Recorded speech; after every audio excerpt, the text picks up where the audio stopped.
une stratégie que vous comptez mettre en place pour réussir à peut-être ramener ces ressources-là, parce que celles qui sont sur place ne sont peut-être pas suffisantes pour remplir, pour répondre aux besoins. Est-ce que vous avez une stratégie pour amener les gens dans leur ville d'origine afin qu'ils puissent faire face aux besoins?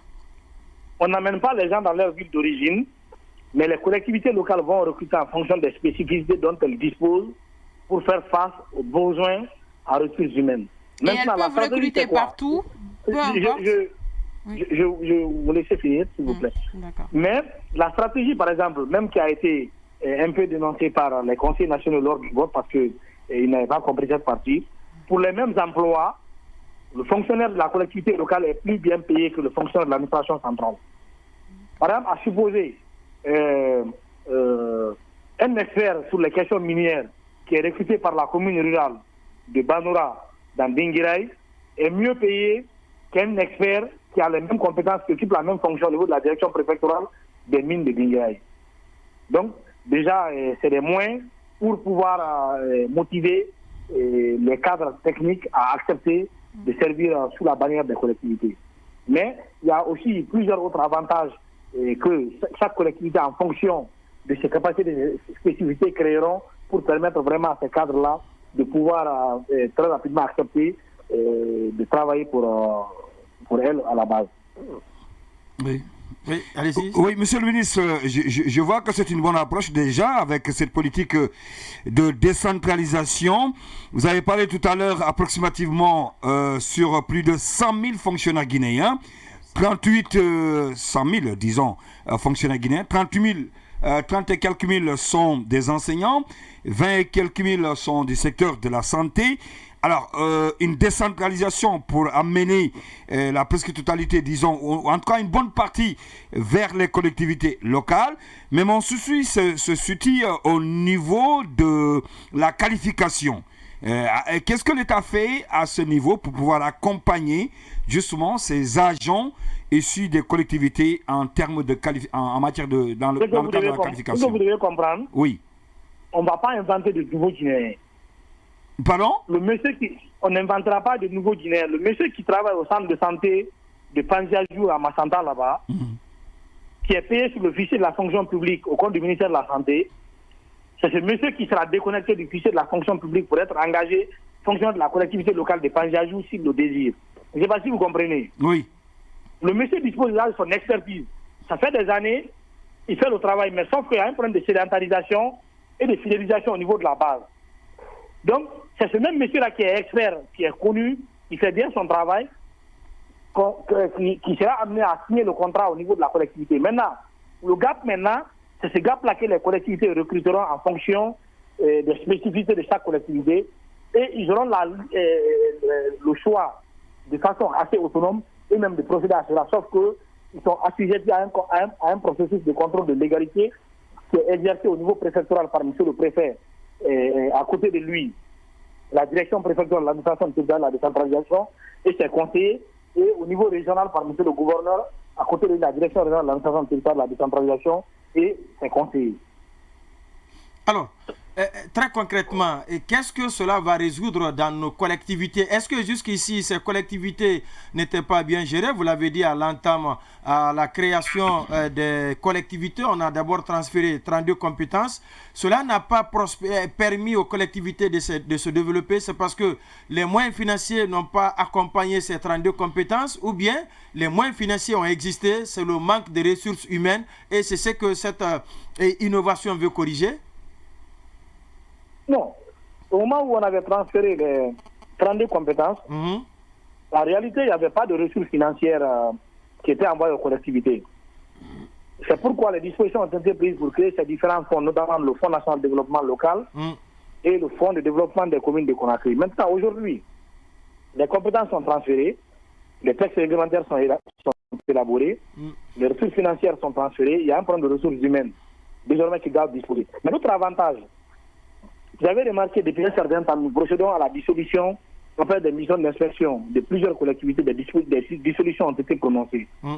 Lorsque les collectivités vont disposer d'une administration compétente, d'une administration qui travaille, qui maîtrise tous les textes qui aligne l'ensemble de ses interventions sur le contenu du PDL et du PAI, même en cas d'élection qui fera partir le conseil communal, la nouvelle conseil communal qui sera élu ne pourra plus gérer la collectivité comme bon le semble, mais il gérera en fonction des textes qui résistent au fonctionnement de la collectivité. Parce que ces techniciens-là seront là. Et ils ne sont pas assujettis à un problème d'élection. Et ils sont là pour leur expertise technique qu'ils apportent. Et le mécanisme qui est construit, il n'y a pas de possibilité de déconstruction pour faire comme bon le semble pour un maire ou pour un conseil communal. Alors, il y a ce document qu'un acteur politique nous a envoyé. Nous allons d'abord lire l'article 43. Vous allez nous dire si effectivement il est conforme au contenu du texte que vous avez soumis récemment au CNT. On dit l'article 43, sous l'autorité du préfet, le service préfectoral des affaires politiques et électorales est chargé de mettre en œuvre la politique de développement en matière d'élections à la base, piloter l'organisation de toutes les élections dévolues au ministère de l'administration du territoire et de la décentralisation, conformément aux dispositions du code électoral, analyser tous les dossiers à caractère politique à l'intention du préfet, superviser, valider et transmettre au préfet les procès-verbaux de toutes les élections et constitutions ou de renouvellement des organes et des organisations sociales, politiques et syndicales. Superviser également les activités des partis politiques dans les préfectures. C'est bien cela? C'est un décret qui a été... Non, c'est d'abord, je voudrais savoir, est-ce que c'est le passage là est conforme, monsieur le ministre? Nous sommes en train de parler de décentralisation. Vous m'amenez sur le terrain de la déconcentration. C'est deux choses qui n'ont rien à voir. Ça, c'est le décret portant mission, attribution, organisation de l'administration préfectorale. D'accord. Oui. C'est un article 43 ici, j'ai bonne mémoire. Oui, l'article 43. Oui, justement, l'article 43. Monsieur le ministre, il y a quand même aujourd'hui cette inquiétude qui anime la quasi-totalité de la classe politique à travers ce décret qui a été lu le 9 décembre passé. Dites-nous, est-ce finalement, vous avez toutes les compétences aujourd'hui pour gérer les élections? Est-ce que c'est le MATD qui remplace officiellement ou qui fait office des organes de gestion des élections en Guinée? Parce que c'est là la question. Est-ce qu'avec ça, c'est nécessaire d'aller autour de la table pour dialoguer autour de cette question Arrêtez de prendre l'exception comme la règle et de prendre la règle comme l'exception. La question que vous venez de poser devait être posée autrement. Mais là, tu es en train de prendre la règle comme l'exception et l'exception comme la règle. Je pense qu'on n'a pas besoin de ce débat-là. Pour le moment, nous estimons qu'il y a un dialogue politique qui est en cours. Il reviendra aux acteurs concernés par le processus électoral de définir quelle forme d'élection, quel type d'organe sied pour l'organisation des élections. Pour le moment, je préfère laisser la latitude à ces acteurs réunis de pouvoir se prononcer sur cette question. Oui, mais monsieur le ministre, le problème, c'est qu'aujourd'hui, les gens pensent qu'il y a un peu de la précipitation dans la façon de faire les choses. En principe, ce décret ne devrait intervenir après l'adoption, l'examen et l'adoption du code électoral. Vous êtes en train de confondre. Oui, c'est pourquoi on vous appelle pour que vous puissiez nous donner tous les détails nécessaires. C'est pas pour nous, c'est pour ceux qui ont des inquiétudes, monsieur le ministre. Si vous-même vous créez la confusion, je pense que ça va être un peu compliqué pour vous. On vous remonte leurs inquiétudes, monsieur le ministre. Ce décret, écoutez, c'est moi qui ai élaboré ce décret quand même. Je n'ai pas le document devant moi, vous avez vu, je vous ai dit que c'est l'article 43. Je pense que c'est assez suffisant pour vous de comprendre de quoi il s'agit. Oui. Ce décret vous parle des missions, attributions, organisation et fonctionnement de l'administration préfectorale. En français facile, ce décret vous dit c'est quoi désormais le rôle d'un préfet et toutes les administrations qui gèrent dans chaque préfecture. Ça n'a rien à voir avec une question d'élection politique. Et le décret vous dit clairement l'idée. Il vous dit que ce service au niveau préfectoral se chargera de l'organisation de toutes les élections qui vont être confiées au MATD. Il se parle au futur, vous me parlez au présent. On dit mettre en œuvre la politique du département en matière d'élection à la base. Ça veut dire quoi? Si demain, les acteurs politiques décident que ça sera le MATD qui organise les élections, cette direction organisera ces élections. Mais en dehors de ces élections politiques, ce décret c'est clairement dit que désormais c'est ce service-là qui va organiser. Lorsque une association agréée à Yomou doit renouveler ses instances. C'est ce service-là qui doit aller officier l'organisation du renouvellement des instances de cette organisation. Lorsqu'un parti politique doit renouveler ses instances à pays-là, c'est ce service au niveau préfectoral qui doit aller officier et donner un quitus et donner un rapport qu'il enverra au niveau régional et au niveau national. Pourquoi vous voulez résumer ça à un problème d'élection politique? Et c'est bien dit qu'il y aura aussi la charge de piloter l'organisation des élections dévolues au MATD. C'est bien dit dévolues. Des élections sont dévolues au MATD, c'est elle qui va piloter. Donc, ce décret n'a rien à voir avec la question politique par rapport au processus électoral. D'accord. Il y a cette autre question d'un internaute qui dit, après l'absorption de l'Aficon par l'ANAFIC, la situation des travailleurs donc de l'Aficon, jusqu'à présent, ces travailleurs sont restés sans aucune situation depuis maintenant plus d'une année, monsieur le ministre.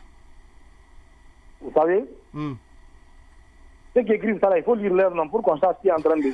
pour que le peuple sache qui est en train de mentir. Non, attendez. Parce Monsieur que... le ministre. Attendez, je vais vous expliquer. Allez-y.